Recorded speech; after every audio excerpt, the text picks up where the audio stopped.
बिस्मिल्लाहिर्रहमानिर्रहीम। अस्सलाम वालेकुम। बिज़नेस एक्सपर्ट में हमारे पास एक न्यू मॉडिफिकेशन हुई है। कॉन्फ़िगरेशन बेस्ड हमने वर्किंग की है पॉइंट ऑफ सेल के हवाले से। जैसे कि हमारे पास पॉइंट ऑफ सेल पे डेटा शो हो रहा होता है, पूरा मेन्यू शो हो रहा होता है और उसके प्राइस वगैरह शो हो रहे होते हैं। तो हमने वर्किंग ये की है कि बहुत सारी इंडस्ट्रीज़ में डिफरेंट टैक्स की कॉन्फ़िगरेशंस जो हैं वो यूज़ हो रही होती हैं। कुछ इंडस्ट्रीज़ जो है वो सेल रेट में ऐड करके टैक्स यूज़ कर रही होती हैं, ऐड ऑन सेल रेट की कॉन्फ़िगरेशन यूज़ हो रही होती है। कुछ जो है वो एक्सक्लूसिव ऑफ टैक्स उन्होंने रखा होता है और कुछ में डिफरेंट जो है वो एज़ पर देयर SOPs वो टैक्स की कॉन्फ़िगरेशंस यूज़ कर रहे होते हैं। लेकिन हमारे पास कुछ इंडस्ट्रीज़ ऐसी हैं, हमारे पास कुछ क्लाइंट्स की रिक्वायरमेंट ये थी कि उनके पास कभी बायर्स आते हैं तो वो लोग आके प्राइस इंक्वायरी करते हैं। फॉर एग्जांपल हमारे पास कोई कैशियर खड़ा हुआ है, उनके पास स्क्रीन खुली हुई है और उन्होंने उनको जो भी बायर है उसका जो भी कंसर्न था, किसी भी प्रोडक्ट की प्राइस थी, फॉर एग्जांपल उसको क्रिस्पी ब्रोस्ट की प्राइस जानना है, तो जो भी प्राइस यहाँ पर शो हो रही होगी वो उनको गाइड कर देंगे कि हमारे पास मेन्यू का जो भी आइटम है उसकी ये प्राइस है। लेकिन जब हमारे पास बिल फाइनलाइज होता है तो टैक्स की बेसिस पे उसकी तमाम कैलकुलेशन हो रही होती है। तो इसमें थोड़ा सा जो है कन्फ्यूजन क्रिएट हो जाती है कि at the time of purchase उनको कोई और प्राइस बताई गई थी एंड देन उनसे एक्स्ट्रा चार्ज हो रहा है। फॉर एग्ज़ाम्पल वो टैक्स की जो है चीज़ों को नहीं समझ रहे हैं या फिर कोई ऐसा लेमैन है जो कि नहीं समझ पा रहा है, तो उसके लिए हमारे पास यहाँ पर एक वर्किंग करवाई गई है।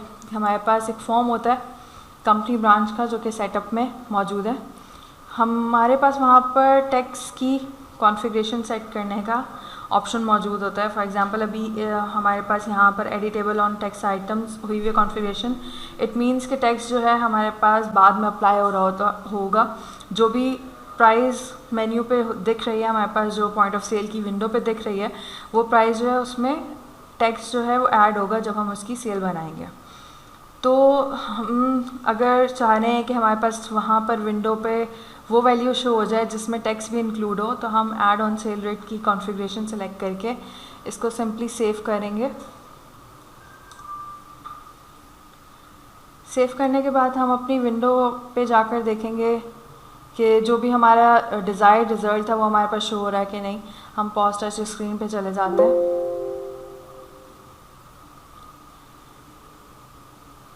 सेम कैटेगरी में चूज़ कर लेती हूँ। जैसा कि पहले हमने देखा कि यहाँ पर इसकी कॉन्फ़िगरेशन थी जो चेंज हुई थी, कुछ और एडिटेबल ऑन टैक्स आइटम थी जिसमें हमारे पास टैक्स इंक्लूड नहीं हो रहा था, तो उसको हमने ऐड ऑन सेल रेट किया। तो अब यहाँ पर जो भी प्राइस शो हो रही हैं वो विद टैक्स रेट शो हो रही हैं। ये इसकी जो प्राइस है ये फ़ाइनल प्राइस है, इसके अंदर टैक्स हमारे पास इंक्लूड है। तो फॉर एग्जांपल अगर कोई बायर आता है, बायर्स का मेनली कंसर्न ये होता है कि टोटल प्राइस उसको क्या पे करनी है, उसके अंदर टैक्स इंक्लूडेड है, डिस्काउंट इंक्लूडेड है, कुछ भी है, वो तमाम चीज़ें जो हैं उसके बाद जो फ़ाइनल उसको पे करनी होती प्राइस, उसके लिए वो मैटर करती है। तो अगर ये सिनेरियो हमारे पास फॉलो हो रहा होता है कि हमें बायर्स की डीलिंग या बायर्स के माइंडसेट को देख के चलना है, तो हम इस कॉन्फ़िगरेशन को सेट करके ये वर्किंग कर सकते हैं, जो कि आई होप कि बहुत बेनिफिशियल रहेगी और इससे जो है कस्टमर रिलेशनशिप भी जो है वो बेहतर तरीके से मेंटेन रहेगा और कोई कन्फ्यूजन्स भी क्रिएट नहीं होंगी कैशियर और बायर के बीच में। आई होप ये वर्किंग बहुत बेनिफिशियल होगी तमाम इंडस्ट्रीज़ के लिए, उनकी एज़ पर देयर SOPs। इसके हवाले से कोई भी फ़ीडबैक हो, रिव्यूज़ हो तो हमसे ज़रूर शेयर कीजिएगा। कोई भी इन्हांसमेंट के हवाले से अगर कोई कमेंट्स वगैरह हो तो वो हमको ज़रूर बताइएगा। जज़ाकल्लाह।